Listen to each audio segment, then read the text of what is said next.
Hi everyone, and welcome back to ProAm-Garage. Also a strange workshop for this one. So a couple of weeks ago, one of my really good customers had 4 vehicles stolen from his warehouse. He's a car dealer, so he deals in some exotic cars and some Japanese sort of high performance cars, as well as just normal cars as well. So unfortunately, one Sunday morning, a bunch of guys broke into his shop and stole 4 cars with all their keys and everything, because obviously they were kept inside the building. So as unfortunate as it is, we managed to find so far 3 of the cars. Okay, so the first car, which was the Nissan 180SX drift car,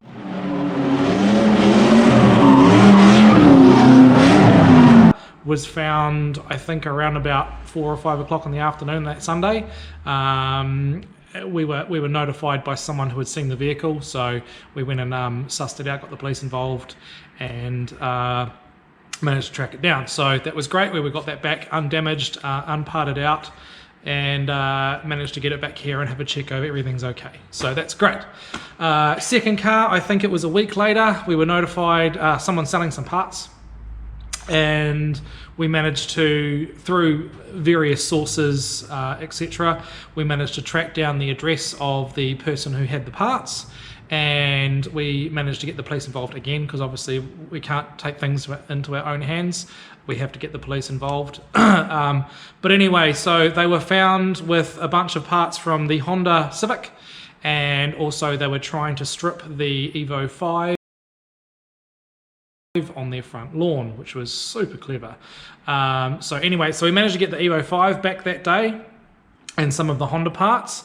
And then a few days ago, we were notified again of somebody selling some Honda parts. Turns out it was off the same car. Again, tracked down the address through our own channels, got the police involved. They, it turns out, had the same address as well after their investigations. So we ended up getting the search warrant and finding out that the Honda Civic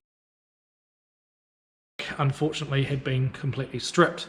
So, but it was at the premises. So now the New Zealand justice system is a bit, how do I say, it's rubbish. And unfortunately the guys that have done all of this stuff have done all of the damage and affected people like they have in doing what they do. They're probably just going to get a slap on the hand. It's how our system works, and unfortunately that's why people keep doing it, because the punishments basically are non-existent. So I would like to see this guy go, or these series of people go to jail. That would be the ultimate, thumbs up for me. But knowing the New Zealand justice system, I would say that they won't get anything. So it's unfortunate, but we've managed to retrieve 3 of the 4 cars so far. The last one is the Porsche. It's I think it's a 2016 Porsche GT3. It's white, and a very, very nice car. It's got low Ks, hasn't been beating the shit out of or anything like that, but we'd love to see that car back. So if you have any information on this car, we would love to see it back.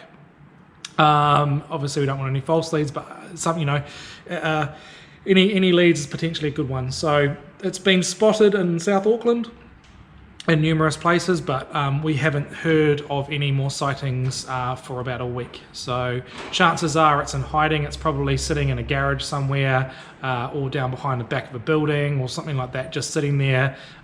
They've probably realized it's too hot and they wanted to get rid of it. They can't sell it.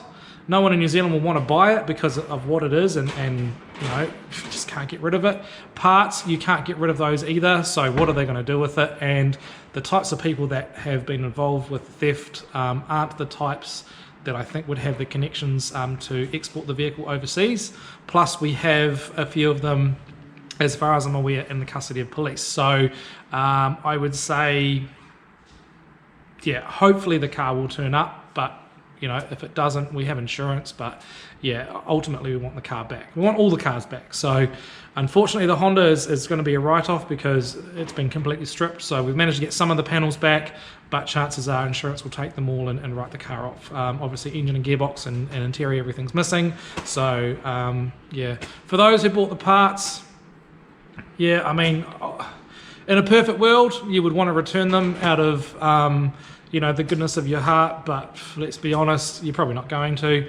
But just bear in mind that if you've bought parts off the person in Manurewa, chances are it's off this car. So if you've got a conscience, parts were cheap, hand them back. It's not that hard. The Evo, they didn't manage to get any parts off that apart from the wheels. So I'm going to try and once I'm done here, I'll try and upload some of the photos of the vehicles and maybe some of the people as well that we've managed to find out were involved. Names, I don't really care. I've had enough of thieves. I've been ripped off several times myself. So I'd really love to see justice for these guys and some awareness of the types of people that are doing this to people, because no one really likes a thief unless you're a thief. But even when you're a thief, if you get ripped off, you don't like it happening to you either, right? So if you've got any information, flick us a message, email. It can be confidential. My number's listed on my Facebook page. I think it's on my Instagram as well. By all means, contact us if you've got relative information. But thank you to everybody who's been helpful in getting these vehicles back to us. It's been great. The social media presence has just been awesome. So thanks to the people who have been involved in helping us retrieve them, and all of that investigative resources and stuff like that. Just thanks for everybody's support. It's been so awesome. So from myself and Leo and everyone else involved, just massive thank you. Thank you so much. So I'm going to end it there. I've got engines and stuff to put together. So just thanks again.